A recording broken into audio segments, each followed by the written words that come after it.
Well, welcome to this edition of The Golden Rule. I'm Barry Schroeder, and we're here to bless you. Hopefully you'll find something up to be a blessing of this program. We want to talk to people about all different kinds of topics, but basically we're interested in seeing righteousness promoted in our community, people living right, living for God, honoring God in their lives, and we can do that in all kinds of ways.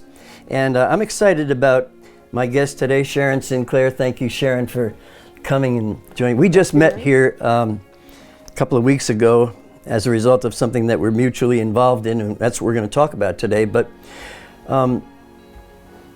let's just talk for a few minutes about the subject of drama, stage plays, that sort of thing. I know so many people that say, oh, I so love it when we go to see a good play, and they come home and they're all feeling great about it. But there's a problem currently, isn't there? Yes, there is. Describe the problem. It's been a problem for a few years. It's starting about in the late 70s. Detroit Lakes had a very active community theater group. It was called Playhouse 412. And it started, I think, because there were a lot of young teachers in the community at that time who had had some stage experience or wanted to have stage experience. And they put together some fabulous shows. They did, because they had summer, you know, they did wonderful musicals in the summer, big shows, and they were really impressive. And then we got more into doing smaller shows, dramas, and I started being involved in the early 80s.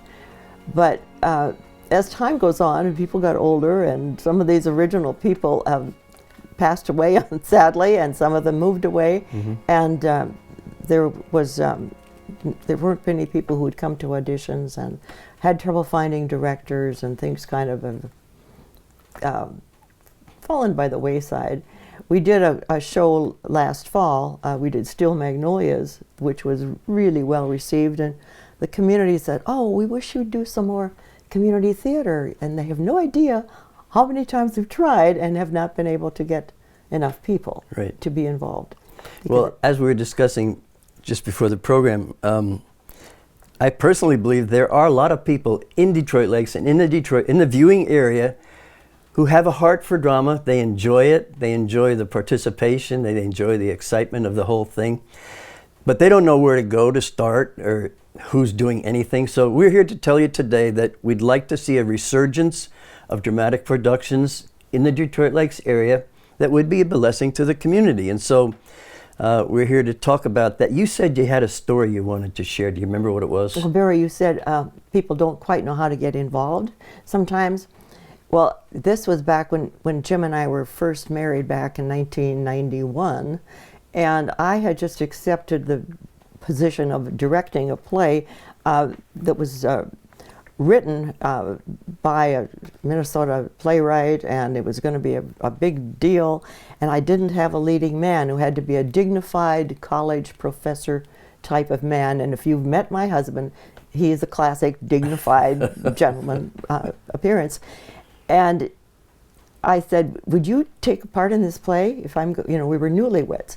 And he said, oh, sure, I will. Well, lo and behold, he comes to find out he's got the lead in the part. And he hadn't been in a play since high school, when he had one of those high school plays. And he was wonderful. He did a great job. And but he said if we hadn't been newlyweds, he probably wouldn't have done it. But it created such an interest in him. And he was in, I can't even tell you, probably 8 or 9 productions after that. So, I mean, once you get into it and you find out it's a challenge, it's hard work, but it is so rewarding. People don't want to give up that stage life once they get into it. Very much so. Now, is that the story you wanted to tell? Yes, that's my story about how important it is just to take that leap, and even if you don't have somebody who's pushing you, look for a way to get involved. And we are looking for people who will make a commitment to audition. Right. Just to give it a try. Well, there you have it. If you are interested in drama in any capacity, you've got some experience education-wise. Yes, I do. In the theater. What is that experience? I have a major in theater production. Oh, okay. So there may be others in the community that have that same I think experience, there have are. that same background. There may be And you others. don't need that background. No, you don't need it. Absolutely, you And don't. I'm glad you said that, because I want to say the same thing. You don't need experience as an actor either. No. You can become an actor very quickly if you just want to. Mm-hmm. And I am so excited. Let's just switch over to what we want to talk about today specifically. So 30 years ago or more, I saw a movie entitled The Best Christmas Pageant Ever. And I was just so blown away by that thing, because it was just so different. You know, you hear of Christian Christmas productions in churches, and it's kind of lockstep, and it's, you just kind of know what's going to happen every year. It's kind of the same thing over and over again. Not that that's bad, but it gets kind of routine. But in this particular play, it is spiced up to the point where it's exciting. And the thing I like about it is it proves to be life transforming in both the parts of the actors and the audience. Anybody can be changed by this thing. It gets you so personally. So anyway, when I heard that it was going to be produced here in Detroit Lakes, I got excited, and I went to the Holmes Theater and I said, I'd like to be involved. Let me know when you audition. Well, for whatever reason, I didn't get the notification, and they casted the whole thing. And I found out after the fact, but I still wanted to be involved. So I went over and made myself available just to do whatever. And they said, well, there's a possibility that one part may need a replacement. The one that we selected might not be able to fulfill the commitment. So as it happened, that's what happened. They didn't fulfill the commitment, so I have a little bit part. And that's fine. I like that. But comment a little bit on this particular play from your standpoint. So what I was interested in was, how did they choose this play for Detroit Lakes for this time? And you were somewhat involved in that process. So, right, because one of the problems of starting a new dramatics organization in the community is what plays would be enjoyable, acceptable to the community, and so on. So, and we, Amy Stearns and our director, who's Lorraine at the bar, we're sitting together and talking things through, and we said, really, we need a Christmas show of some kind.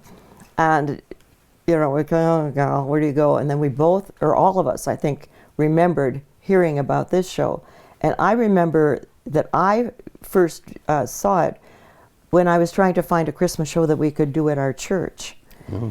And of course, this is hilarious, but it's much more than a small church with just a few Sunday school kids can possibly put on. But I remember thinking how much fun it would be to do this. And in Lorraine Barr immediately, because she is teaching a class for children currently, an acting class. So perfect. This was a perfect selection. One of the things that has really been an encouragement to me is I've been promoting the play locally. I've been going to churches and asking them to post it, but I've been kind of blown away by how many people are familiar with this particular, either the book or the movie, and how they excited. I mean, I told it to people one day, and a week later they said, I've got my tickets, and people, wonderful. Yeah, so people are really excited about it. But I don't want to spoil anything by getting too much into the plot. No, but I think that anyone and many people in our community have been involved in putting on or helping kids put on Christmas programs in their church, and anyone who's ever done that is going to love this show, because it definitely speaks to that issue. What I'm seeing happen too, which is so interesting to me, is the very plot that's portrayed in the play is being acted out as we try and put this thing together. I'm sure it is. Have you noticed that?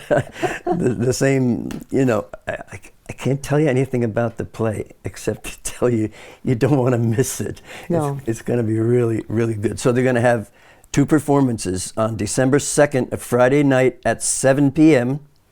And then they're going to have a matinee on Saturday, December 3rd at 11 a.m. So either one of those. And you can get tickets by going to the Holmes Theater or I guess there's an online way you can do it. Yes, there is. I should have had that information available. I'm sorry I don't. Or you can actually buy tickets. If there are any available, we might just sell this thing out. Well, probably there'll be seats. You know, we seat 800 people at that theater, so, or can have that potential. How many do we I have think watching? I see 1, 2, 3, 7, 8, 12, 50, 75. I see a bunch of people watching. And They're if just they all waiting. decide that, hey, I can't miss this.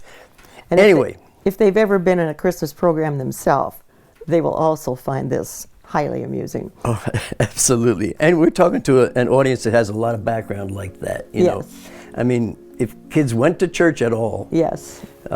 they know what it's all about. And they'll just relate to that part of it. Oh, I got to go see how they do this. So Yeah.